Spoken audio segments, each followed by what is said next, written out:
Welcome back to The Learning Gardener. If you haven't been here before, my name is Pip, and today we're going to be getting to some jobs that I've been wanting to do for a while, including dividing these dahlias that I dug up at the end of the previous season and meant to divide but never got around to it. I find dividing dahlias to be quite a nerve-wracking process, mostly because they always come out like this giant messy clump and I can never see an easy way to cut through them. It was almost actually better doing it this way and leaving it so late because the eyes had started to sprout, so it was easier for me to determine where to make the cuts, although the actual tubers were still a mess in terms of their shape. So it was difficult to decide where to make the initial snips, but at least I had a little bit of guidance, and hopefully they will turn out okay and sprout them. But there were quite a few that had shriveled as they sat in my living room waiting for me to get to them.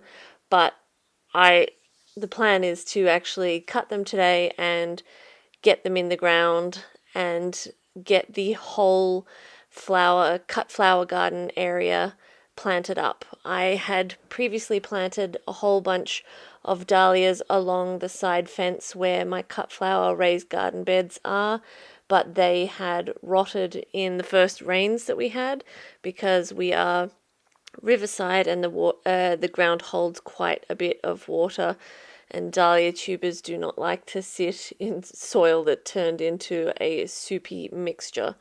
So the way I am getting around that so that I can have dahlia tubers in the future is to use 3 raised garden beds that I forgot that I bought and discovered in the garage, and I place them in the exact same spot, and I'm going to be filling them with a variety of dahlia tubers. Unfortunately, a lot of the dahlia tubers I bought this year have failed to come up, but we are going to be pulling out these fennel that will not go away and placing all of our flowers here.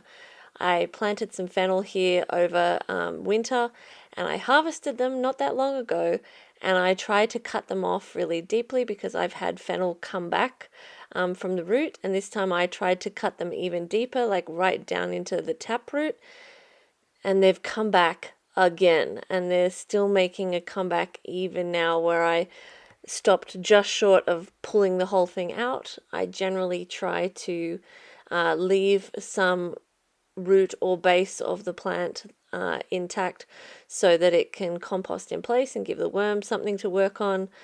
But a fennel is turning out to be a bit of a pest, to be honest, and there's only so much fennel I can actually use. I don't use a lot of it, but it just keeps on coming back. So I may never need to plant fennel ever again at this rate.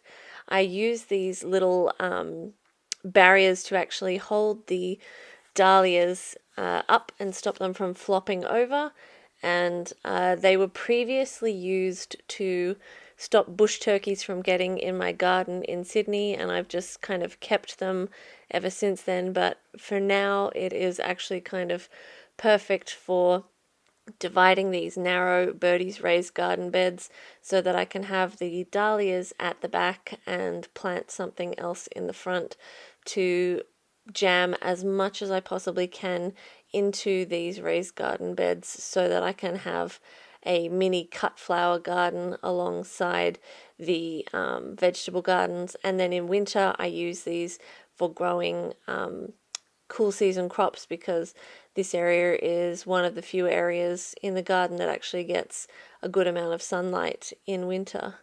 And as you can see on the garlic, our cicadas are starting to emerge as we get closer and closer to summer. Something that I found quite triggering was my mum unearthed a beautiful little nest of rats, and these babies were so cute, crawling under each other and hugging each other. Having just lost my baby, I found this obviously very triggering, and I wanted to keep all of them. They were so cute. I wanted to save them from my dogs, who we managed to keep away from this area just long enough to get them out of this nest. My mum was working in one area of my garden, I think taking out some of her feelings about what's happened recently on some weeds, and she unearthed a little rat's nest, and the mummy rat ran away. So I scooped up the little tiny baby rats. Even though I don't like rats, I was determined to save them because they were just so cute, and I couldn't stomach the idea of something bad happening to somebody else's baby. Unfortunately, because they're not native rats, the local wildlife rescue people wouldn't come out, and they said that having disturbed the nest, it was likely that the mother would not return, and the best bet was to place them somewhere away from the dogs, somewhere where they could be safe, and hopefully the mother would find them. I was cut to the core that we had disturbed them and they might possibly die because we had unearthed them, but I also don't want rats because rats lead to snakes, and my dogs are very, very enthusiastic lizard hunters. So we popped them down the back and hopefully their mum found them. I have not been able to go down and have a look, but hopefully they're safe.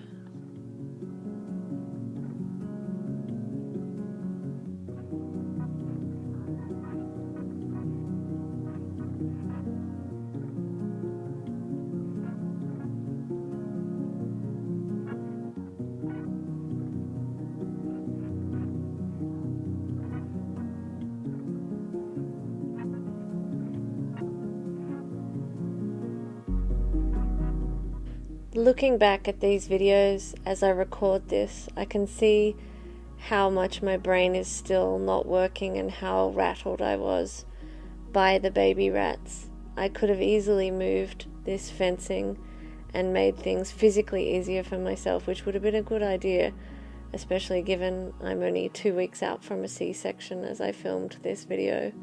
But my brain isn't working.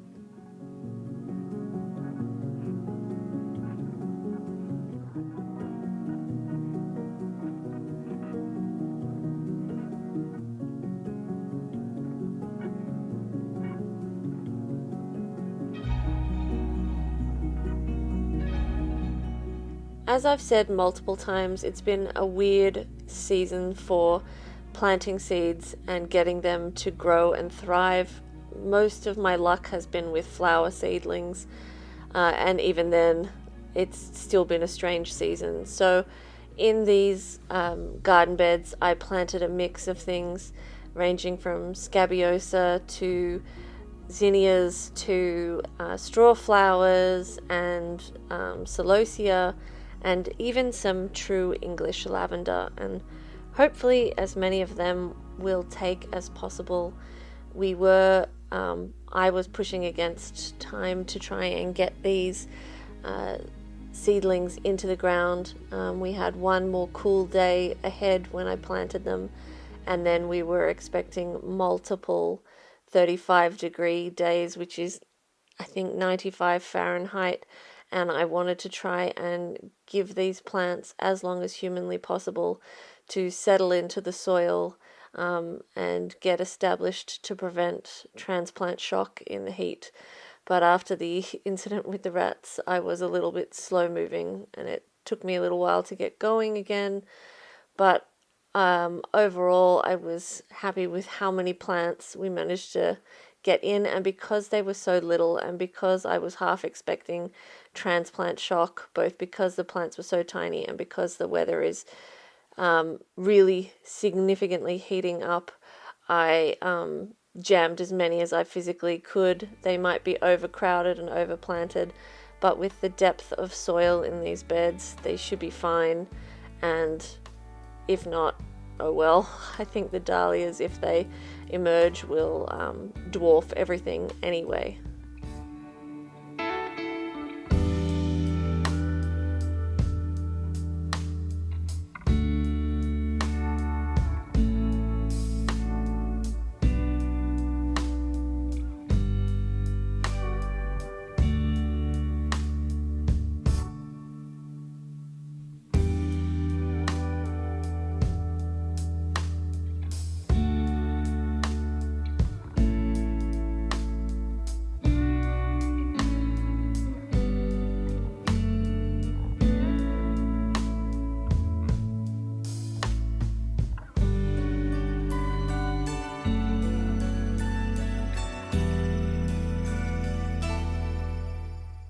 In the corners of the garden beds, I planted pyrethrum flowers. These are a beautiful white daisy. If you plant them in your garden, they're supposed to help with repelling ticks. Since we moved in, I had the backyard sprayed twice after we cut down 2 trees, and then I haven't sprayed them since because I have the veggie beds.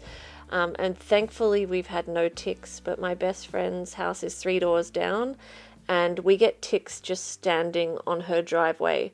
So I plant a lot of tansy and rosemary and pyrethrum and lavender to try and help with tick prevention. Whether that contributes or whether it's actually the fact that in cutting down the 2 trees we got more sunlight and that keeps the area dry and ticks like wet, shady areas. I don't know what the effect is that is making our yard so different. I just hope that we don't keep getting ticks. As you can see, the soil level in these garden beds has dropped substantially from when we initially planted. Because I just had a C-section with Ollie, I can't lift anything at the moment. So what I do is I open a bag of soil. My best friend's beautiful son, Ewan, brings the bags down to the backyard for me every couple of days, and he puts them somewhere where I can access them easily, and then I fill up a little pot and gradually fill the area that I'm wanting to work on or top it up. It's not a very efficient way to do anything, but as I can only lift the bags when they're almost empty, that's the way I have to do it for now.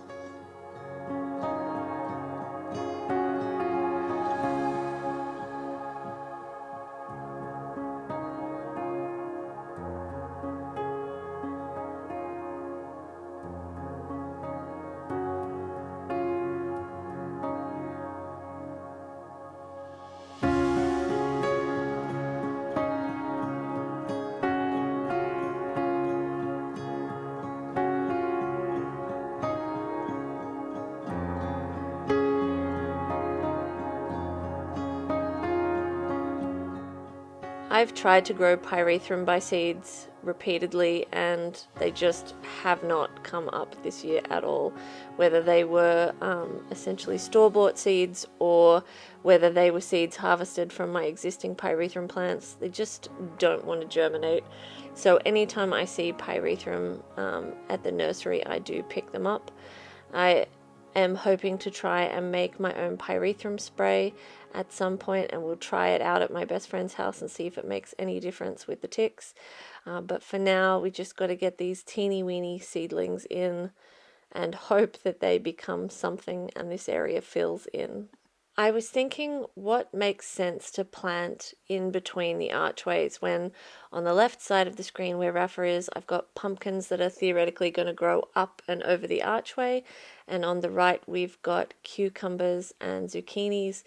And so this middle area could potentially end up being a dead patch or a very shaded patch.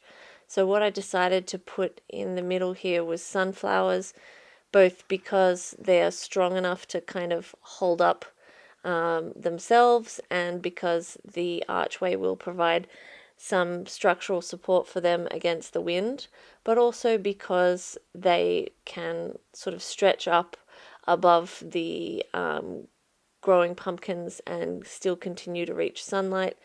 And even if the pumpkins become a beast, the sunflowers should either be completely fine or finished by the time the pumpkin gets that big, and it means that something at least is growing in that area and using that area, and it will draw a huge amount of pollinators towards these plants, which will be fantastic.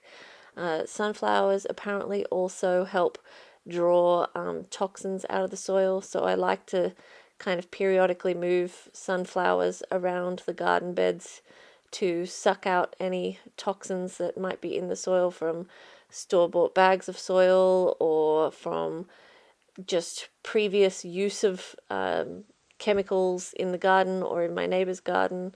But we're getting a whole bunch of zinnias planted in this final garden bed in my cut flower garden. In front of the dahlias. Again, some of the dahlias have not emerged. I bought a a pack of, they're called the Sunset Collection, and I think only one of them has emerged from that. It's so disappointing. I don't know why, because I've done exactly the same thing with all the other dahlias, and just some of them have come up and some of them haven't. It just seems to be not my year in terms of seed and tubers having their best year. But it's nice to feel like this area was all planted up and like I got everything ready. It was tricky to film in through here because just behind where I'm standing now is a huge volunteer pumpkin of some unknown variety, and I find pumpkins and tomatoes and sunflower leaves really irritate my skin. And the other thing that is just nearby is the blackberry plant. It's a thornless blackberry, and it has never fruited or flowered or anything before. It just has tried to climb all over my garden when I failed to suspend the canes fast enough. I didn't realize that they would self-root into the ground, but sure enough they did, and it's getting to that point where I'm going to need to do something about that again. But I also need to get rid of the raspberry, which is trying to literally spread everywhere. But the blackberry has actually put on these really beautiful flowers. I had no idea blackberry flowers were so beautiful, and it looks like as long as the birds don't get there first, we will get an amazing haul of blackberries at some point in the not too distant future. So I hope you guys have enjoyed hanging out with us today as we plant up the cut flower garden area in this second year garden, and hopefully we'll see you again in subsequent videos. Thanks for watching.